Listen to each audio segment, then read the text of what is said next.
So I'm trying to quickly readdress some of the things that I saw on the Padlet that people were having some confusion on.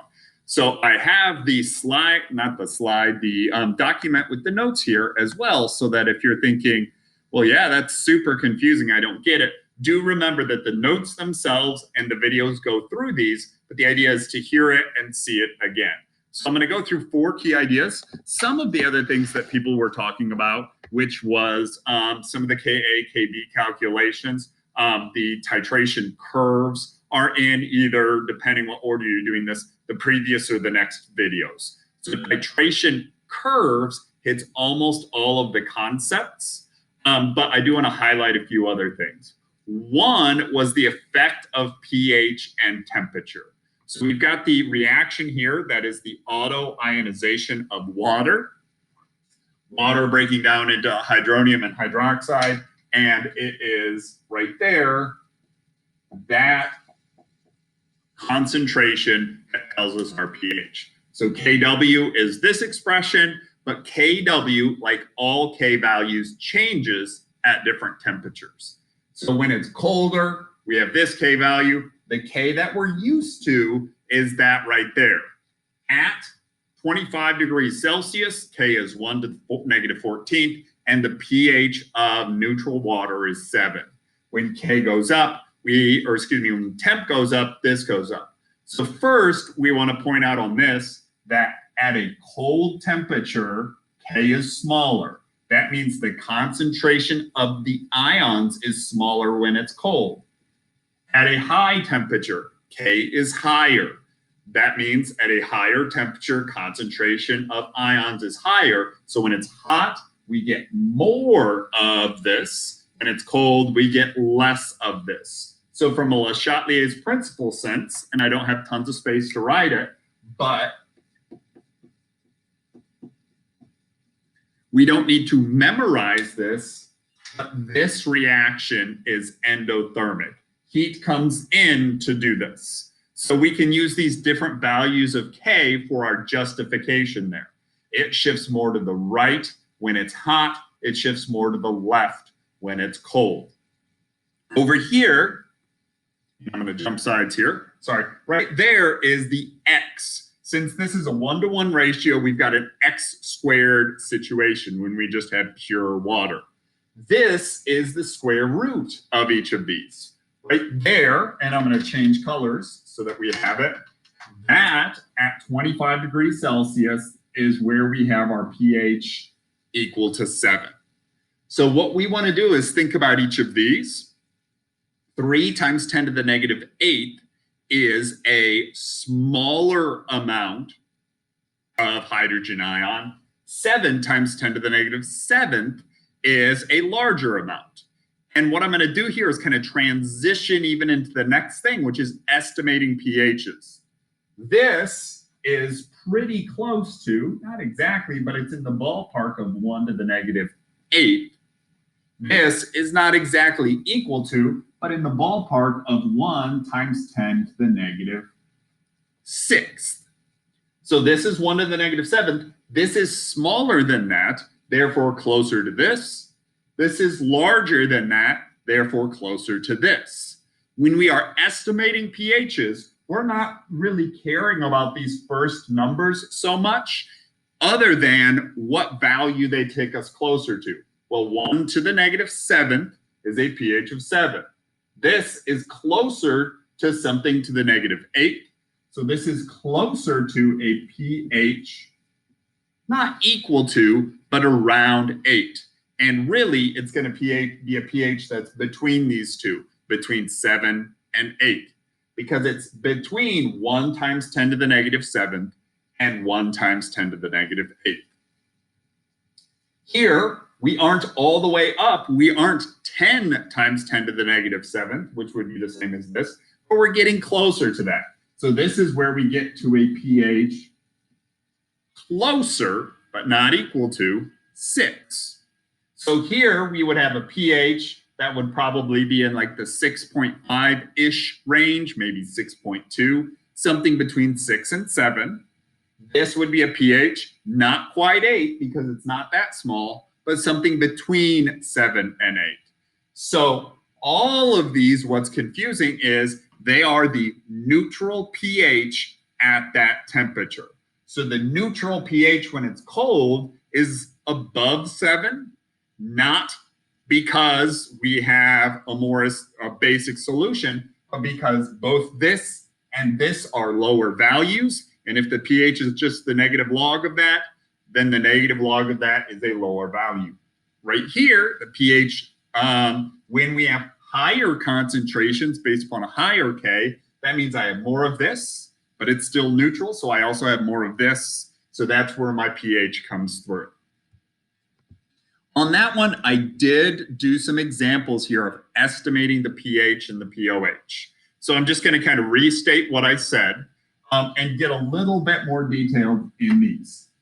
You won't have to know exact values for pH or pOH or for pKa if estimating, so multiple choice. But we need to recognize right there, 3 times 10 to the negative 8, or 3.3 times 10 to the negative 8, is a bigger number than 1 times 10 to the negative 8, but a smaller number than the next thing up, 1 to the negative 7. So that's where we would say it has to be between 7 and 8.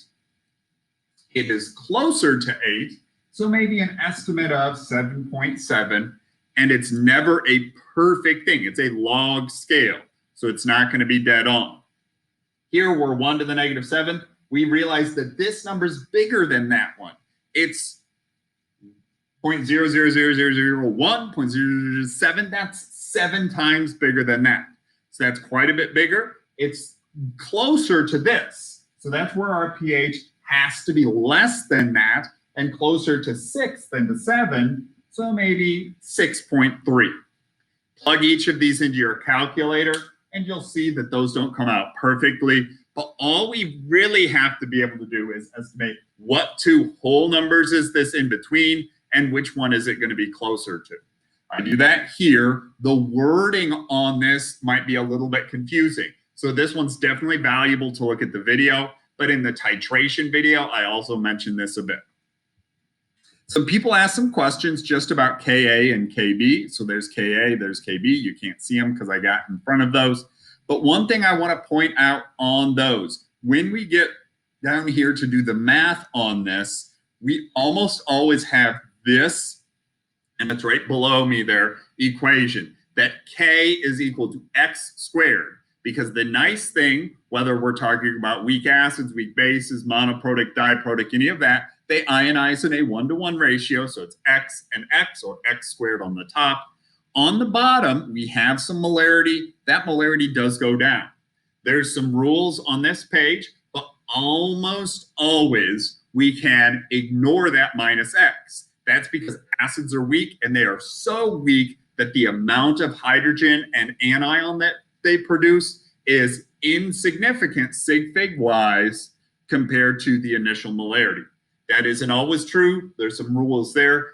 But the nice thing, if you have to solve this in terms of solving right here to see what X is, it has to be that way. There was some practice on the worksheet that we did the first week of acid base. There's some practice that you'll see throughout mastering at other places that has this.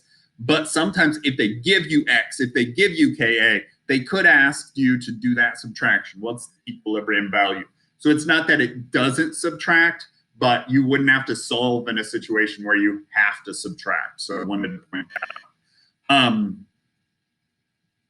With this, though, it just takes some repetition. So if you're only looking at certain practice problems or doing certain calculations, right here, 4, 5, and 6, probably more so 4 and 5, are probably the 2 most important sets of problems out of this whole unit to make sure that you know how to do, because that's the most common math for this. So not trying to have a video giving you more help on something and then not give you help, but there's just a lot there. You could be given pH, you could be given molarity, you could be given lots of things. And these bullet points here of, well, how do I do this problem? But then seeing them. So maybe you just have to click and look at the answers, and that'll be a little bit more. We're going to do a lot with titration curves. As I scroll here, it gets to the pH of salts. So I'm going to roll over here. You're going to get vibrated a bit. But just to get to this place where here we've got another blank screen for me to do some of these things. So when we have a neutralization reaction, one of the things we've made is a salt.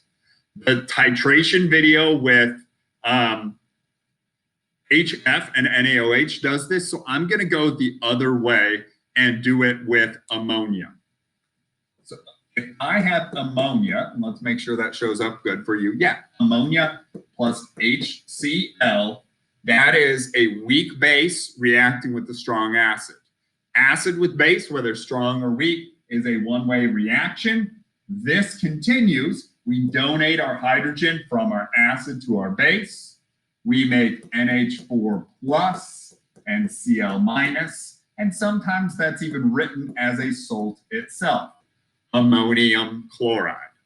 So this salt, NH4Cl, we would want to think, as described over here, is it acidic, basic, or neutral? If this was strong and strong, it would be neutral. If they're both exactly the same amount of weakness, it would be neutral. Right here, we can take our shortcut and see that Ka compared to Kb, well, this is strong acid, so the K is huge. I'm going to say it approaches infinity. This is a weak base, so the K for this is small. Specifically, we could look up the values, but this is way bigger than that. So just looking at these rules, we can see that this has to be acidic. So since the things that made it, the acid was stronger than the base, the salt itself is acidic. But we need to be able to prove that. And proving that has to do with the reactions or the hydrolysis. What do each of these ions do when I put them in water?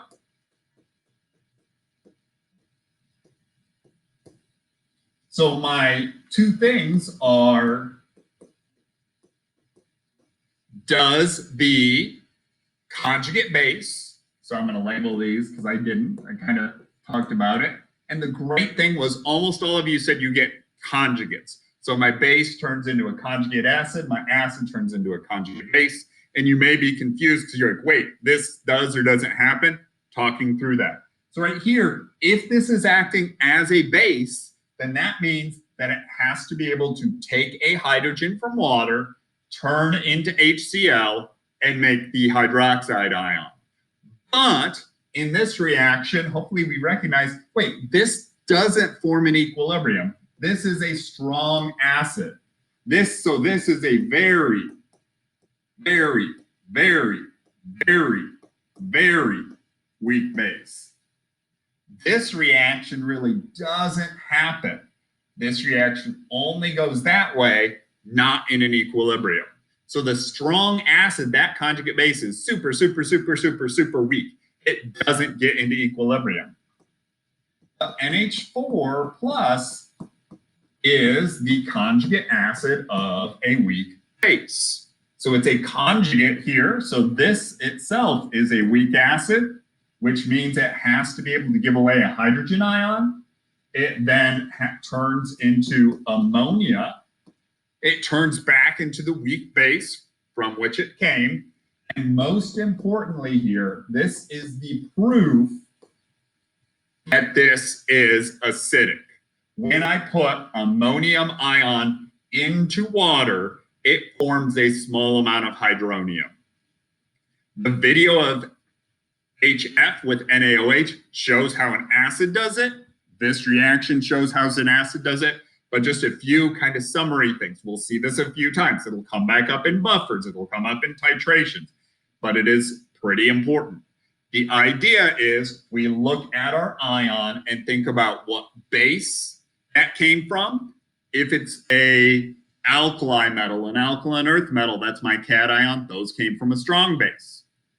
I look at my anion. Is it one of the ones from something strong? Sulfate, nitrate, chloride, iodide. If so, the strong part of it doesn't have any properties. So we look for the other thing. Ammonia is probably the most common, the easiest for us to see, but there are others. But then there's lots of anions from weak bases as well. So I don't want to say just watch the video again, just look at the problems again. But if you're not here to ask these clarifying questions, that's one of those things where we're kind of stuck, but remember your question, come back to it. If I was going to rank these things in terms of importance, knowing how the pH changes at different temperatures, that's important. It tends to come up on the AP test about every other year, worth about 1 point though. It's a good application of Le Chatelier's principle relative to acid bases. Being able to estimate pHs, you might find 1 at most 2 points on a test. Not necessarily estimating them, but being able to do the math is way more important. The Ka and Kb math and calculation. Can you solve for the concentration of your ions? Can you solve for your initial molarity? Can you solve for your value of K? Can you solve for pH? Can you solve for percent ionization? That's where we're talking about 2 to 3 to 4 points if we had a full acid-base problem. And even if a 10-point question wasn't all acid-base, we could still be talking about 2 to 3 points centered around that. So that's the most important thing. Something with either a buffer doing a reaction, which is kind of near the end of the notes, more of a focus for next week, or the pH of the salt, specifically writing the reactions that proves it, either writing them or selecting them from the multiple choice. I would say that that's probably the second most important out of what we've just done. Really focusing on the reactions here is important, but we're on our acid-base test, one of the key ideas. When we get to the AP test, we're still only talking about a few points, but a few points that if you put some time into this, hopefully make sense and you can master. So we will keep coming back and doing some in-class. So if you're home for this extra in-class practice, do your best to keep up with this. If you're at school, keep asking questions. But next week, the following week, we'll do some more of this. So keep your questions in mind. If this made sense right now, but a week from now it's still shaky, we'll do it again.